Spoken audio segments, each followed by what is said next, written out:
Hey guys, Char5 here, and today we are ending Cutesy Week. I've been saying month for the past few episodes, but we're ending Cutesy Week with the Addams Family. I hadn't really had much exposure to the Addams Family before. I'd never seen the show, I'd never seen the cartoon, I'd never seen the movies until very, very recently, like I guess in the past few days. I just watched the second one today, the live-action movies, the Addams Family Values, or just Addams Family Values. I'd never watched that until today, and I think I watched the first Addams Family movie either yesterday or 2 days ago, and my sister had actually already watched the first one without me, but she told me that she actually quite enjoyed it, and I think that made me a bit more curious to want to watch it because,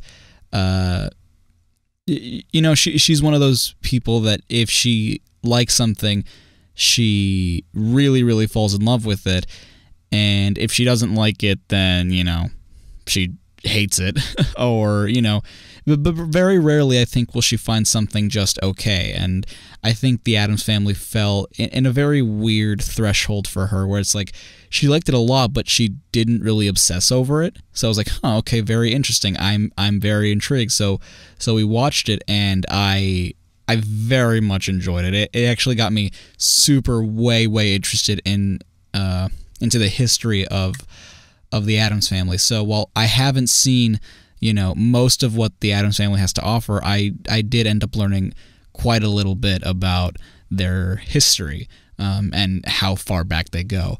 Off the top of my head, I can't remember dates, but, you know, learning about Charles, aka Chas Addams, and, you know, how the Addams Family came to be. They didn't even have names when they were still a comic strip back in the, what, the 30s? No. He was born in the 30s. Something like that. See, I'm terrible with dates. But, you know, it was one of those really, I guess, strange nowadays cases where, well, no, not really, because with caricatures, you know, that still kind of happens, but it was, the Addams Family were a case of single-panel comic strips, where it was just like one illustration made by Chas Addams and then like a little subtitle, if it needed a subtitle, because sometimes the joke would just be within the image itself, and it was this really strange family who didn't really have a name. You know, they were just recurring characters. They were all nameless. They didn't have an identity. They were, I guess, just known as the Addams Family because of, you know, Chas Addams, the creator Addams, and they were a family, so that's, I guess, how they got their name. But I actually had the pleasure, I guess, even though I make it sound like it's a privilege, even though anyone can really see it.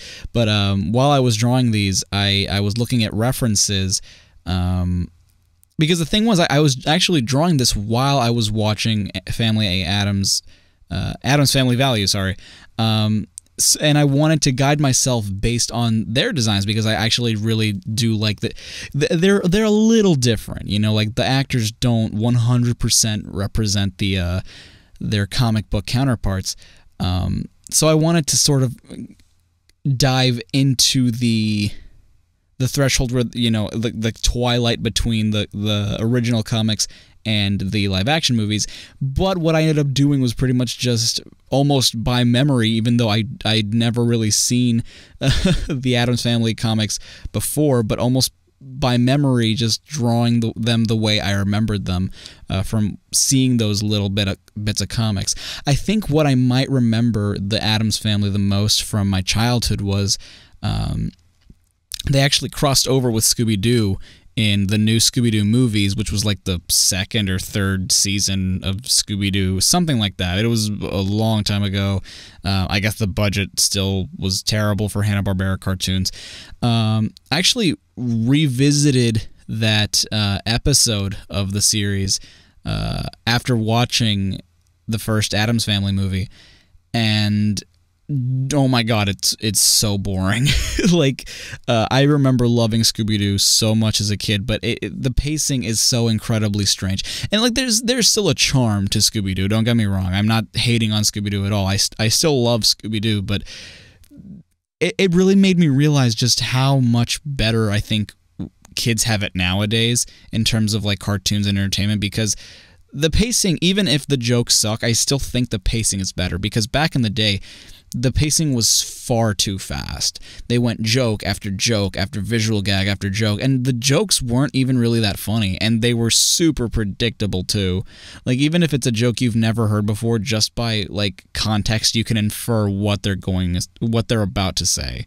And they leave no silence for anything. It's joke after joke, and the worst part is they leave silences for jokes, or for laughter rather, when the joke is at its worst. You know, like they do puns and they think they're being funny, and it's just, maybe for the time, it might have just been a product of its time, but you know, going back to it and revisiting it, it wasn't all that good. And I mentioned this because I only saw the Addams Family episode. I might need to check the others, see if they're the same, although I doubt they're different.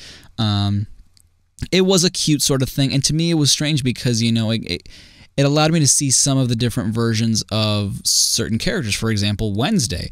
In the live-action film, I love her in the live-action film. She has way more of a personality than she did in the cartoon, where in the cartoon she's just, you know, a happy kid who likes creepy things.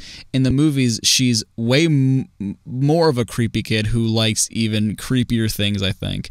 And I don't know how I remembered this, but in the live-action films, Cousin It is barely there, you know? He's barely in the movies. Either one, really. Like, yeah, he does appear, and yeah, he's sort of a part of the film, but he really doesn't serve much of a purpose in terms of the narrative. Yet Grandma does, and I remember from my childhood, I remember Cousin It very fondly, and I didn't remember Grandma at all. In fact, until I watched the films, I was like, they had a grandma, really? I don't remember that. But yeah, their designs, I think, are incredible. I think they were very, very fun to draw. In fact, I think after this is over, I might just draw them again, but actually allowing myself to clean it up, because again, most of this was from memory. There were certain characters that I did have to look up while I was drawing this to be like, okay, how do I draw you again? Mostly Grandma, because I didn't at all remember her design. Like I said, I didn't even remember her, so how would I remember her design? Lurch was another character that was, you know, barely in the movies, but I do remember him somewhat. I always forget his name because I get Lurch, Cousin It, and Thing. I always mix them up all the damn time. But yeah, I thoroughly enjoyed the movies. I don't know how I remember the Addams Family from my childhood when I don't remember ever watching the show or the cartoon or anything. I don't remember watching. The only thing from my childhood, like I said, was the Scooby-Doo crossover and the song, because everyone knows the song. Even if you've never seen the Addams Family, you know the theme song. I feel like that's just an inevitability. And especially, I don't know if any one of you else went through this, but when I was a kid back in California, when I don't know how I remember this, I must have been like 4, but I remember that in like kindergarten or preschool, whatever, they would teach us the days of the week using the Addams Family theme song.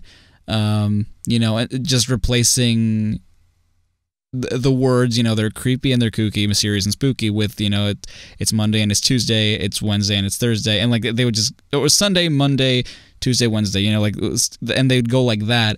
And I don't know, like I guess it was a mnemonic device that was just incredible, and it worked so well. So yeah, honestly, going into the piece, I was a little bit scared, because I remember when during Paranorman, I said that I wish I could have drawn everyone, because I love their designs. They looked like they were going to be a lot of fun to draw, but I didn't do it for time.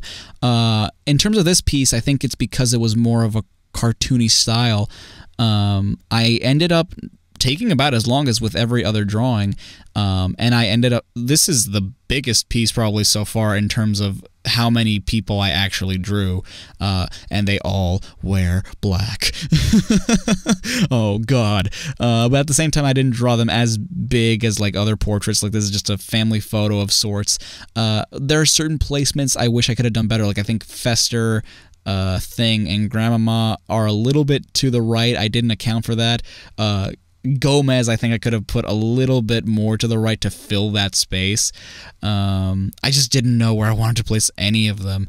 I ended up placing Wednesday and Pugsley in front of It and Lurch because I didn't honestly know where to put them. And I knew that I wanted to put Wednesday and Pugsley together because they're always together, and it's just impossible to have them apart. But anyway, this is the final piece. I had a blast drawing these characters. I fell in love with them. I learned a little bit about their history. If you've never seen the movies before, a lot of people think that Tim Burton was set to direct the live-action movies. He didn't. In fact, he had no involvement with the movies at all, but he was someone that one of the producers wanted to direct. They wanted Tim Burton to direct the film, but for licensing reasons or budget, I don't remember exactly why, they couldn't. So it's entirely possible that the Addams Family could have been another Tim Burton movie.